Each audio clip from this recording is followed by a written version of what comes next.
Salve meus amigos e minhas amigas! Tudo bem com todos vocês? Vamos dar seguimento ao nosso curso de Biologia Molecular e Celular da Escola de Ciências da Vida e nessa aula nós vamos falar um pouquinho dos princípios universais das células. A gente sabe que existem coisas que são componentes em comum de todas as células e componentes que são distintos. Focaremos nessa aula aquilo que é comum entre as células. Então, para começar, a gente já tinha visto na aula anterior que nós temos as células procarióticas e as células eucarióticas. Claramente você nota que existe uma diferença entre elas, porém a gente pode considerar fatores universais que são feitos tanto pelas células procarióticas quanto pelas células eucarióticas, que são as condições de informação genética, o código genético, o uso da energia química e a interpretação dos sinais. Mesmo que haja alguns detalhes que sejam distintos entre a célula procariótica e eucariótica em alguns desses processos, principalmente na interpretação de sinais, o cerne geral é feito da mesma forma. Então, vamos considerar essas condições e vamos analisar primeiro a informação genética. Então, a gente pode dizer que a informação de todos os seres vivos é feita a partir do ácido desoxirribonucleico, o DNA. Você está vendo a estrutura do DNA aí, tá? Do seu lado direito, essa figura em cinza representa a dupla fita de DNA. E do seu lado esquerdo representa o cromossomo, que é o DNA empacotado. Nesse caso, é o cromossomo que foi replicado, que a gente tem aí os cromossomos homólogos da replicação celular. Mas não se preocupe tanto em relação a isso, tá? Que a gente vai ver isso com mais calma ao longo do nosso curso. Nesse momento a gente só está dando uma introdução. E a estrutura do nosso DNA tem como componente principal para reter a informação as bases nitrogenadas. Basicamente nós temos 4 tipos de bases nitrogenadas que servem para reter a informação no DNA, que é a adenina, timina, guanina e citosina. Essas 4 moléculas elas são fundamentais para você guardar a informação de uma espécie. Por quê? Porque estas 4, elas são capazes de interagir especificamente entre si. Ou seja, a molécula de adenina, ela consegue interagir especificamente com a molécula de timina. Já a guanina consegue interagir especificamente com a molécula de citosina. Então veja só, nós temos interações específicas de cada tipo de base nitrogenada. E essa interação vai permitir a formação da dupla fita de DNA. E se você contiver a informação em uma única fita, automaticamente eu sei a informação que está contida na outra fita. Se eu tenho uma sequência, por exemplo, ATGC, eu tenho certeza que a sequência complementar vai ser TACG, por causa desta interação. Não se preocupe também como essa interação acontece, porque não é o objetivo desta aula. Nós vamos discutir isso com bastante propriedade ao longo do curso. Grave apenas que aqui a informação genética ela é feita pelo DNA. Isso vai acontecer tanto nos eucariotos quanto nos procariotos, tá bom? E claramente a informação genética é interpretada a partir da conversão da informação em outras moléculas. Então o DNA ele guarda a informação e a gente consegue interpretar a informação que está ali para gerar outros tipos de moléculas. E aí nós entramos no dogma central da biologia molecular, que basicamente consiste no DNA servindo como molde para produzir uma molécula de RNA, o ácido ribonucleico. Esse processo de molde do DNA para formação de um RNA, nós damos o nome de transcrição. O RNA, por sua vez, contém a informação e serve de molde para a produção de uma proteína. A produção de uma proteína a partir das informações contidas no RNA, damos o nome de tradução. Todo o processo de transcrição e tradução possui uma série de considerações e informações para esse processo acontecer de maneira adequada e correta, e também nós iremos ver isso muito extensivamente ao longo aqui desse curso. Falando agora do código genético, que basicamente é a forma pela qual as células interpretam o material genético. Então você tem lá no seu DNA a informação para produzir um RNA e esse RNA produzir uma proteína. Mas como é que é feita a leitura dessa informação? Então vamos dar uma olhada aqui no DNA primeiro. Vamos pegar essa trinca de bases nitrogenadas.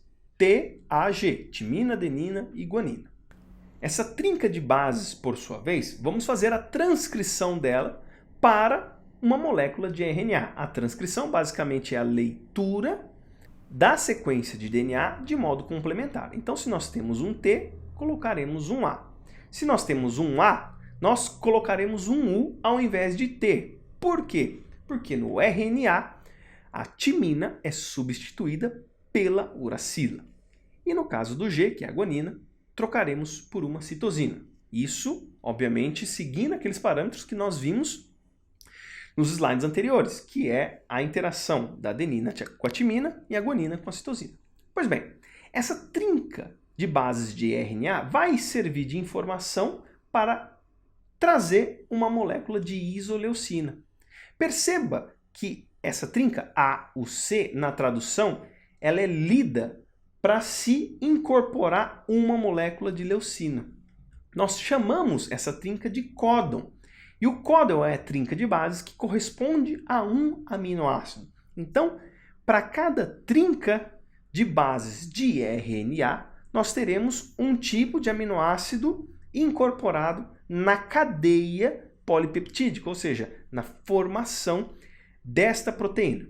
Obviamente, os códons eles são apenas lidos num tipo de RNA específico, que é o RNA mensageiro. Existem vários tipos de RNA. RNA longo, não codificante, RNA de interferência, RNA ribossomal, short hairpin RNA, que a gente chama, que auxilia na maturação do RNA mensageiro. Enfim, temos vários tipos de RNA e eles também vão ser discutidos aqui no nosso curso. O que importa para nós nesse slide é que para cada trinca de bases nós temos uma informação para gerar um aminoácido. Então, toda vez que eu tiver a trinca TAG, nós formaremos o códon AUC e teremos a isoleucina como aminoácido dessa sequência, tá bom? Falando agora do uso da energia. A principal moeda energética das células é um nucleotídeo de RNA, a adenosina trifosfato. E a gente pode dizer também que algumas funções metabólicas utilizam a guanosina trifosfato como moeda energética, principalmente a de síntese proteica, o GTP, que é a nossa moeda energética para a síntese proteica.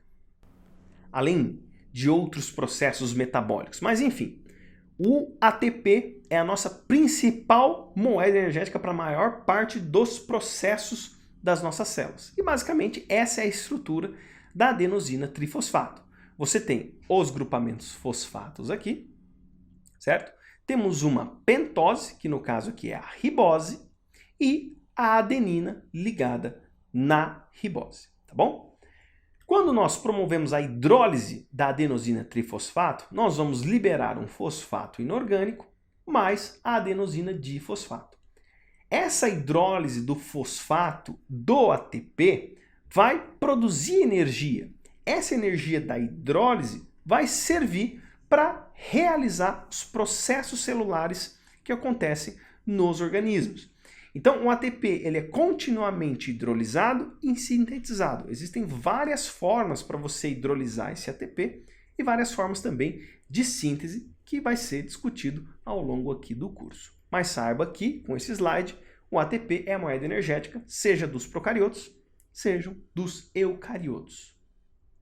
E a interpretação dos sinais, basicamente, a gente pode dizer que os sinais interpretados pelas células se dão através de interação de moléculas com receptores biológicos. O que é isso? Então vamos pegar aqui uma célula e vamos colocar um receptor biológico. O receptor pode ser qualquer estrutura que receba sinais. De um modo geral, esses receptores eles são proteínas, tá bom?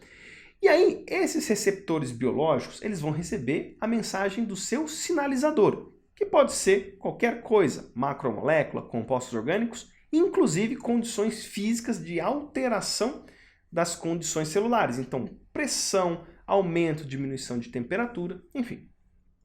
Quando esse sinalizador ele se liga ao seu receptor, haverá um evento celular. E aí esse evento celular vai depender do tipo de receptor que foi ativado. Dependendo do receptor, pode acontecer N coisas, como contração, secreção, proliferação, morte celular, enfim, vários tipos de processos podem acontecer. E isso acontece tanto nos eucariotos quanto nos procariotos. Nós vamos ter um tópico dedicado à sinalização celular aqui no curso de Biologia Molecular e Celular. Um tópico bem extenso e a gente vai entender quais receptores promovem quais efeitos no nosso organismo. Bom? Então essa aula era isso. Se este vídeo lhe ajudou, passe a caridade adiante e ajude você a outras pessoas da maneira que você julgar melhor. Um grande abraço a todos, fiquem todos com Deus e até os próximos vídeos, se Deus quiser.